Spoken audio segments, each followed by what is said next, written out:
Natasha, and thank you so much for joining me today. Well, today I am here to bring you a Christmas stamp, but we are not making Christmas cards with this one.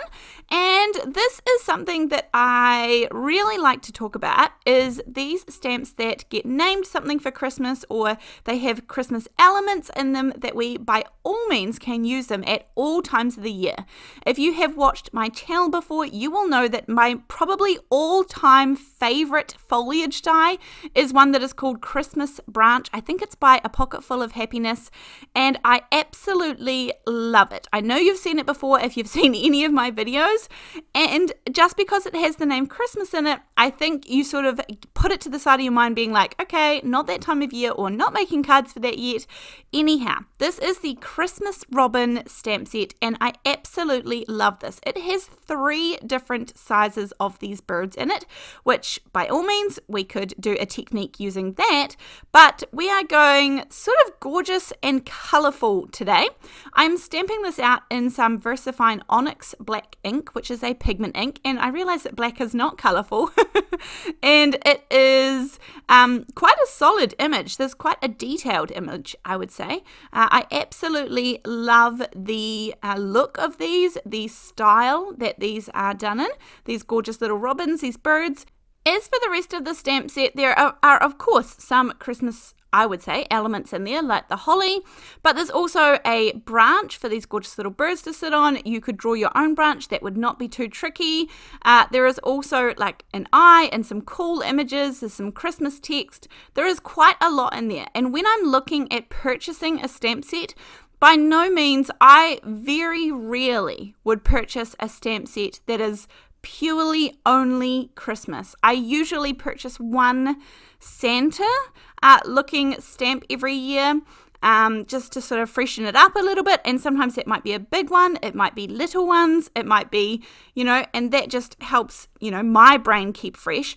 But when it comes to these ones, I don't want to purchase a stamp set if I can only see uses for it at Christmas time. So that is when I looked at this stamp set, I thought, yeah, I absolutely love those gorgeous birds. I love the branch. I love some of the other images that are in there that I can build a scene with. Anyhow, back to this card, I have got 3 of these gorgeous birds stamped out in the black pigment ink. Because it's that gorgeous black pigment ink, I chose that because it stamps really crisp and it's fine detail, and I would say these birds do have some fine detail. And then I used some clear embossing powder. Because it was pigment ink, I was able to pop the embossing powder over top and it stuck to it nicely. Then I'm using some Altenew. These are actually water-based markers, and so I can blend them really nicely together in the middle. There is that little bit on the birdie's chest that sort of, is right where you might blend the 2 colours, so that's okay. It doesn't really matter. You can't see the blend perfectly, but we've gone fairly rainbowy, I would say. But just because this is meant to be like a bright, cheerful card, it's got nothing to do with Christmas. It does have these gorgeous little dots in it though. That's what I mean, these like filler elements. And I'm going to use these markers. I do tilt them on their side a little bit, and then I just colour in the stamp and stamp with it. And that way I can have the same sort of colours coordinating with what I've already used. I'm going to change the stamp around, and then sometimes I will colour in all of the dots, and then other times I will just colour in like the bigger dot, or just colour in the smaller dots, just so that I can get, it doesn't look like the same stamp, exactly the same stamp turned over and over and over again. So sometimes I twist it around and rotate the actual stamp. See, like that time I only did the smaller dots, and I just keep going until I've got pretty much all the colours done. And I sort of spread the colours out. I do blend them a little bit into each other, but pretty much where the original colour went, so it follows the rainbow. And this just provides some extra texture. You could use some handwriting, like some print, some script stamps to go around here. You could actually just use some splatter and flick on some of the colour. You could pop this down onto an acrylic block and add some water to it, but because these colours are not, they are bright, but using the water, adding the water to it and then flicking it, I think would probably make them even lighter, and that's why I was happy to use the stamp as is.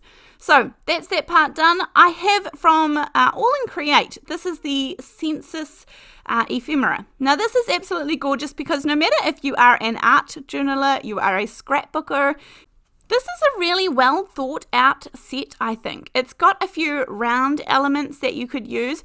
It's got some of those darker hearts, which I think if you use like some Posca pens or some glitter or even some glossy accents over top of those or some lunar paste over top of those or something like that through a stencil, that would look stunning. Lots of good options. But as for the words, there's sort of all of the ones that I would say I would use in card making, like the hugs, the good luck, the thinking of you, the thanks, the happy birthdays. They've got happy anniversaries, new home, all those ones that I think I would use in card making. They have all of those, but then they also have all of the, bird and nature and journey and unique and create and happiness and all those dream, inspire, those kind of words. So yeah, I was really impressed with this little set here, and this just makes card making for me sometimes go really smoothly, nice and easy. It means I don't have to search for the right kind of sentiment and then stamp it out and then do all the steps. It's just ready to go for me. So sometimes I like to use this, and I was figuring out how many of these pieces I wanted to go on my project, because I did think originally that I would sort of make it a little bit almost mixed media and go into some layers and things, and I could add in a little bit of hessian or some burlap twine or something like that. I'm not sure. That's what I originally thought, and I was going to go down that route, but actually changed my mind, and I am going to keep this fairly simple and straightforward. Because I just love those little birdies standing out. But anyhow, I'm going to trim this down a little bit. I can trim right to the edge of their tails and the beak on either side. This was just a piece of 4 1/4 by 5 1/2, so I'll just trim it down. I'm not measuring, I'm just avoiding, I'm going up to the lines of their beak and their tail. And so I don't know how much I take off each side, but you could also do this as a thin strip along the center of your card. Like you could trim this right down as well. That would be another good option. I knew that I wanted the sentiment to go down the bottom there, so I was making sure I had enough room for where that would go. Now, just because this was a slightly different white to the paper that I had, I'm going to add a little bit of squeezed lemonade, just like a little bit, not too much at all, just to colour the background.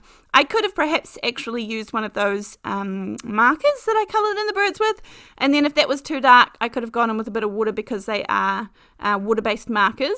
Now, one question I often get asked is if there is more Natasha content, and there absolutely is. If you follow the QR code in the top left-hand corner of the screen right now, that will take you through to my website, natashafootecreative.com, and I have so many videos over there. I have some year-long series. I completed a year-long series last year, and I have started a new one. I also have card making classes. I also have free printables. So head on over there to natashafootecreative.com, and that is another way that you can get some free resources and then also get more Natasha content and help support me. So I would appreciate that. For this card, I have popped a layer on, a matting layer, a black one, just because that's the color I did the stamping in. Then I'm going to add 2mm of foam tape. That's actually just the 1mm doubled up on the back here to pop this on my card front. And if you're interested, all of the supplies are of course listed down below the video, but this is a great way that we can use up Christmas stamps and have them all year round and have no Christmas real look to them at all. So I hope that you've enjoyed this video. Leave me a comment down below and let me know what you think. And other than that, I will see you in the next one. Bye.